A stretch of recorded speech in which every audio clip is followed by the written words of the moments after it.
হাত লাগাও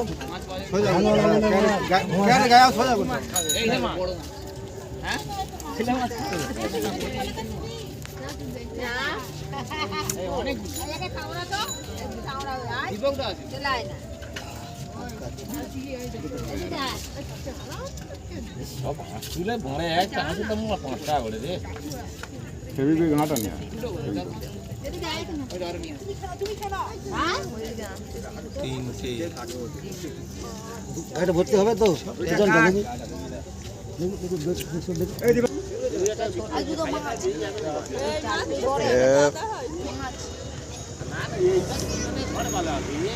এটাকে শুয়ে দিচ্ছি কেন এত ক্যারেটের কোলের দিকে